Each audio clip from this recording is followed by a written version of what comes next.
акчасынан пайыз алып калбашы керек деп жооп беришти. Интервенцияны менин угушум боюнча быйыл доллар боюнча 14 жолу жасады Улуттук банк. Биздин Улуттук банк ушул бүткүл дүйнөлүк банктын саясатын жүргүзүп жатат деп ойлоп атам. Саламатсыздарбы урматтуу Эркин Тоо мамлекеттик газетасынын YouTube каналынын катталуучулары. Студияда Жогорку Кеңеш депутаттарынын кабыл алууну улантуудабыз. Ишеним фракциясынан Жогорку Кеңешке депутат, Жогорку Кеңештин бюджет жана каржы комитетинин төрагасынын орун басары Абдибаева Айсара Нышановна студияда. Саламатсызбы, Айсара Нышановна? Мына азыр сиз менен маектин темасы бул акча саясаты, улуттук валютанын курсунун туруктуулугу жөнүндө болмокчу. Же болбосо долларга болгон көз карандыктан арылуунун кандай жолдору бар? Бул багытта суроолорду койгон шайлоочулар барбы? Туура айтасыз. Азыркы мезгилдин эң көйгөйлүү маселелеринин бири бул доллар болуп, доллардын таңкыстыгы болуп калды. Биздин Кыргыз Республикасынын Конституциясынын 106-беренесинде так көрсөтүлгөндөй, Кыргыз Республикасындагы Улуттук банктын негизги милдеттеринин бири ошо биздин мамлекеттин банк системасындагы көзөмөлдөйт жана акча саясатын аныктап иш жүзүнө ашырат деген мыйзам так көрсөтүлүп жазылган. Март айында аябай ажиотаж болуп, бизде баалар көтөрүлүп, элибиз ушу жабырлануучу биздин жөнөкөй карапайым калк болуп калды. Ошондогу биздин Улуттук банктын көзөмөлүн же мындай бааларды регулировка кылганын мен көрө алган жокмун. Ошондуктан мен бир жакында биздин Улуттук банктын 2 мыйзамы Жогорку Кеңештен кабыл алынды. Улуттук банк жана банктардын ишмердүүлүгү жөнүндө. Мен ошол мыйзамга киргизейин деп ойлондум. Ошол туризм өнүккөн мамлекеттер, айрыкча мына Турция, Дубай, Кытай, Францияларда барып эле жүрөбүз, баарыбызга белгилүү. Ошончалык обменкалар көп эмес да. Банктардан эле алмаштырышат. Андай жасалма ба долларды көтөрүү же долларды түшүрүү саясаты жок. Себеби алардын банктары өздөрүнүн мамлекетинин бирдиги болгон акча бирдигинин туруктуулугун, коопсуздугун көзөмөлдөйт.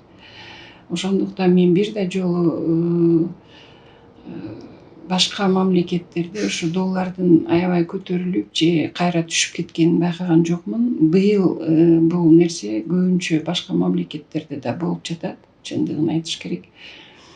Ошондуктан биздин доллар боюнча таңкыстык айрыкча биздин жарандарыбызды жабыркатып,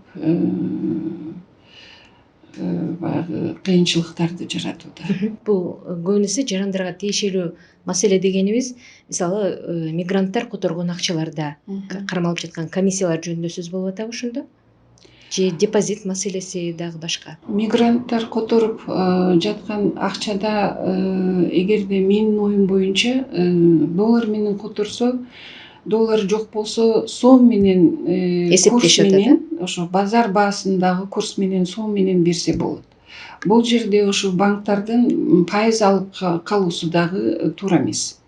Бул эч бир мыйзамга туура келбейт. Мага бир жакында арыздаттануулар болду. Мен ал боюнча Улуттук банкка кайрылганмын.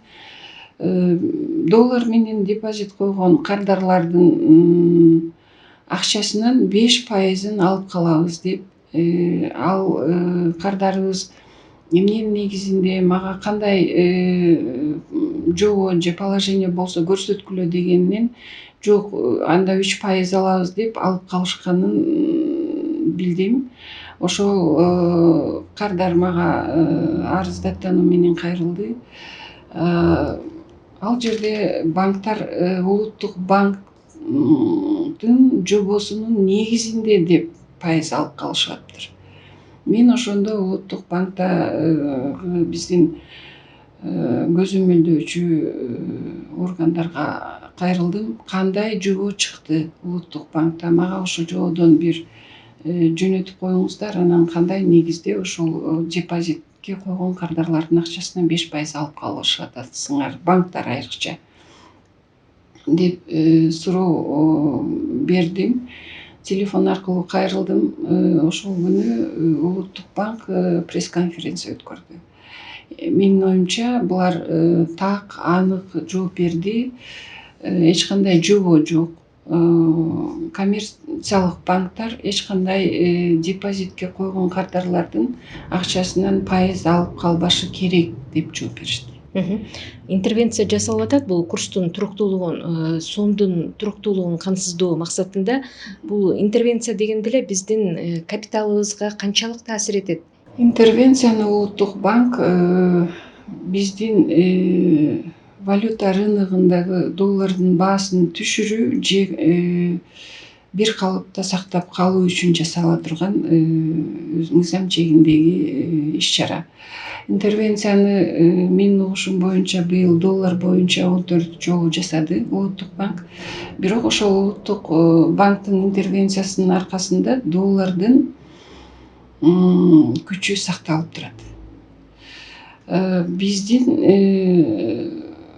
Бизден башка өлкөлөрдө, мына Россияда 60-ка түштү доллар, Украинада деги эле 40-ка түшүп кетти деп угуп атабыз.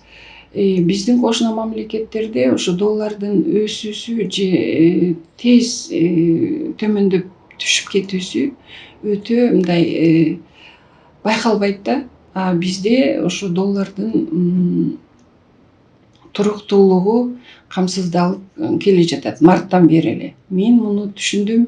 Биздин Улуттук банк ушул бүткүл дүйнөлүк банктын саясатын жүргүзүп жатат деп ойлоп атам. Бүткүл дүйнөлүк банктын саясатын жүргүзүп, программасын ишке ашырган мамлекеттердин өнүгүп өсүп кетүүсүн көргөн жокпуз. Айтарым, биздин Улуттук банк Конституцияда так көрсөтүлгөн мыйзамды аткарып, улутубуздун кызыкчылыгы мамлекетибиздин экономикалык жактан өсүүсүнө багыттап максаттуу иш-чараларды аткарып, өзүнүн негизги милдети болгон биздин акча биримдигибиз болгон сомдун туруктуулугун, коопсуздугун камсыздаса, бул азыркы учурдун да талабы, элдин да талабы деп ойлойм. Биз бир гана долларга көз каранды боло бербей, мына азыр Кумтөр өзүбүздүн мамлекеттин көзөмөлүнө өтүп аткандан кийин эсептешүүлөрдү алтын менен жүргүзүлүүчү операциялар жөнүндө сөз кылсак болобу? Ооба, болот. Бул демилген өзүбүздүн президентибиз Жапаров Садыр Нуркожоевич демилгелеп чыккан. Алтындын биздин акча каражаттарыбызда алтын боюнча баягы сакталып калуусу дагы кичине кооптуураак экен. Себеби алтын дагы базарда бир төмөндөп, бир жогорулап турат экен.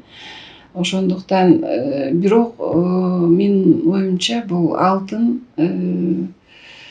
менен биздин өзүбүздүн баягы байлыгыбызды сактап калуу эң баягы керектүү жол деп ойлоймун. Ушул биздин президенттерибиздин бирөөнүн да эрки жеткен жок. Ушул Кумтөр боюнча бир өзүнчө системалуу түрдө элибизге кайтарып берүү үчүн.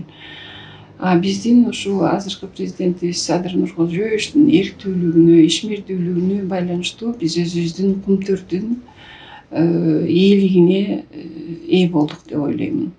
Бул дагы болсо биздин мамлекетибиздеги кем байлыктар элге гана таандык деген баягы жоого ылайык биз ошол президентибизге ыраазычылык билдиришибиз керек. Менин оюмча эң бир жакшы максаттуу иштердин бири бул биздин Кумтөргө өзүбүздүн мамлекетибиздин ээ болушу деп ойлойм.